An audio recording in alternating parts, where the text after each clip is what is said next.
Alma chapter 52.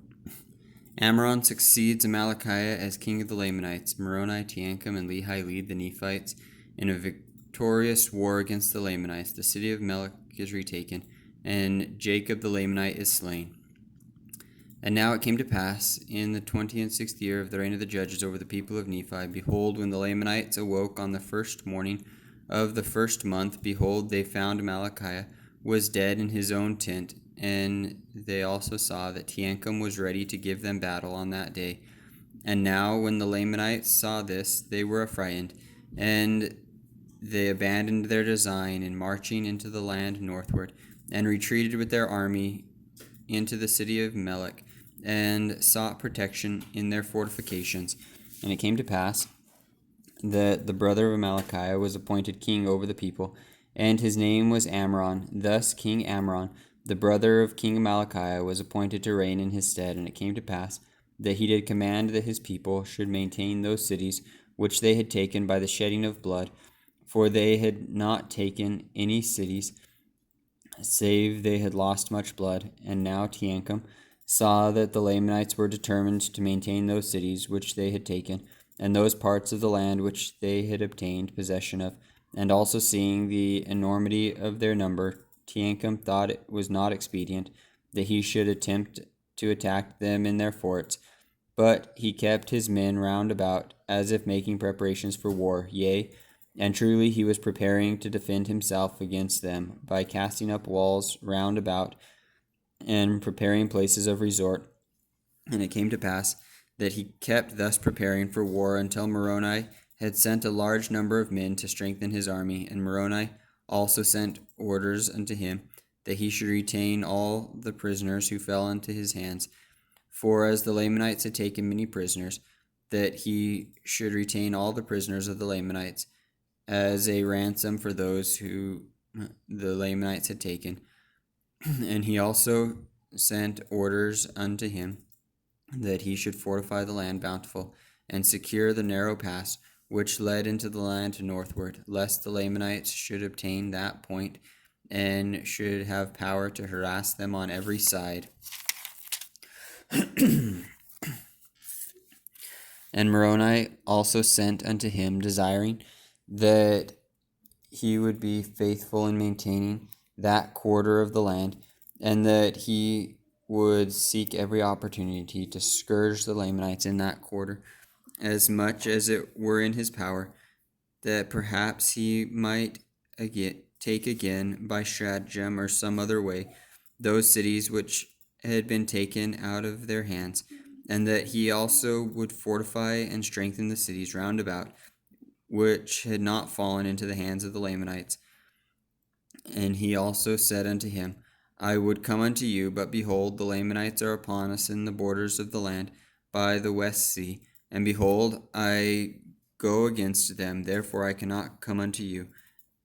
Now the king Amram had departed out of the land of Zarahemla, and had made known unto the queen concerning the death of his brother, and had gathered together a large number of men, and had marched forth against the Nephites on the borders by the west sea. And thus he was endeavoring to harass the Nephites, and to draw away a part of their forces into that part of the land, while he had commanded those whom he had left to possess the cities which he had taken, that they should also harass the Nephites on the borders by the east sea, and should take possession of their lands, as much as it was in their power, according to the power of their armies. And thus the Nephites, in these dangerous circumstances, in the ending of the 26th year of the reign of the judges over the people of Nephi, and behold, it came to pass in the 27th year of the reign of the judges, that Teancum, by the command of Moroni, who had established armies to protect the south and the west borders of the land, and had begun his march towards the land bountiful, that he might assist Teancum with his armies in retaking the cities which they had lost.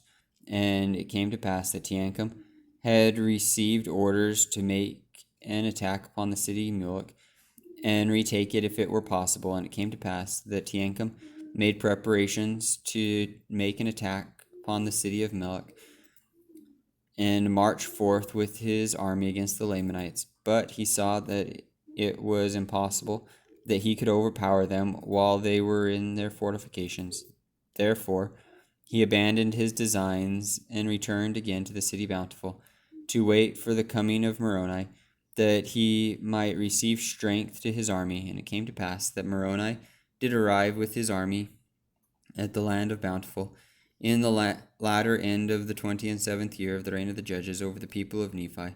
And in the commencement of the 28th year, Moroni and Teancum and many of their chief captains held a council of war that they should do to cause the Lamanites to come out against them to battle, or that they might by some means flatter them out of their strongholds, that they might gain advantage over them and take it again the city of Melech.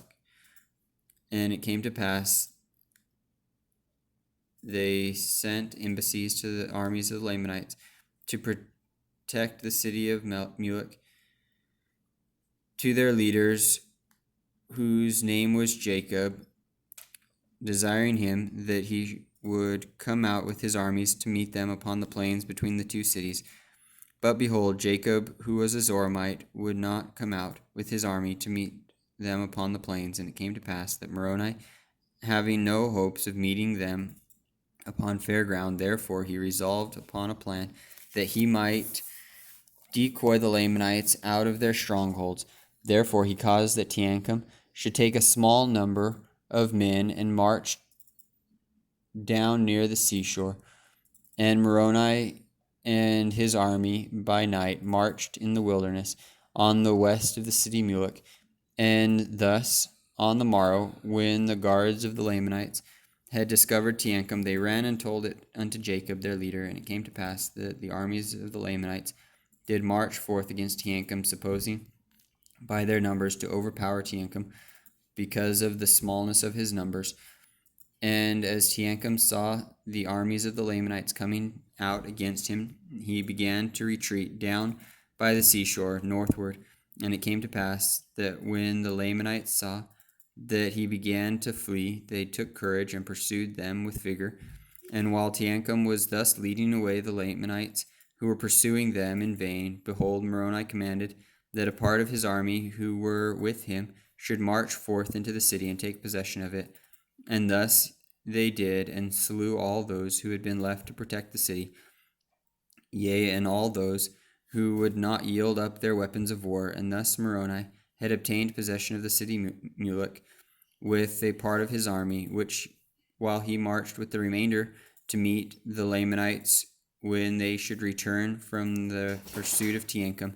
And it came to pass that the Lamanites did pursue Teancum until they came near the city Bountiful, and then they were met by Lehi and a small army, which had been left to protect the city Bountiful. And now, behold, when the chief captains and Lamanites of the Lamanites had beheld Lehi and his army coming against them, they fled in much confusion, lest perhaps they should not obtain the city Melech before Lehi should overtake them, for they were wearied because of their march, and the men of Lehi were fresh. Now the Lamanites did not know that Moroni had been in their rear with his army, and all they feared was Lehi and his men.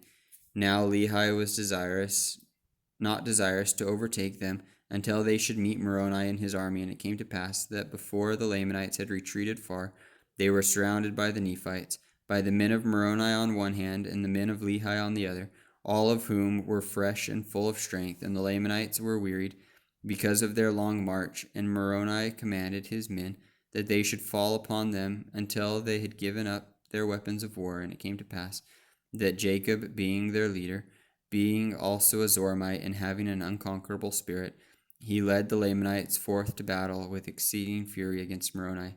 Moroni being in their course of march, therefore Jacob was determined to slay them and cut his way through to the city of Melech. But behold, Moroni and his men were more powerful, therefore they did not give way before the Lamanites.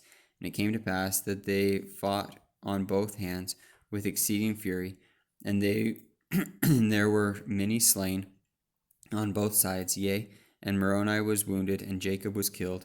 And Lehi pressed upon their rear with such fury with his strong men that the Lamanites in the rear delivered up their weapons of war, and the remainder of them, being much confused, knew not whither they to go to strike.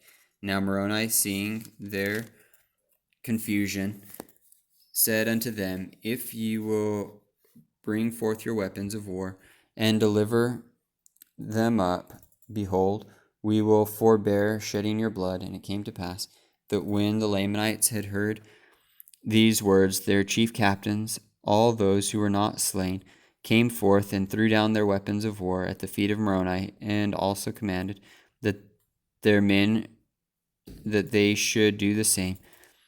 But behold, there were many that would not, and those who would not deliver up their swords were taken and bound, and their weapons of war were taken from them, and they were compelled to march with their brethren forth into the land bountiful.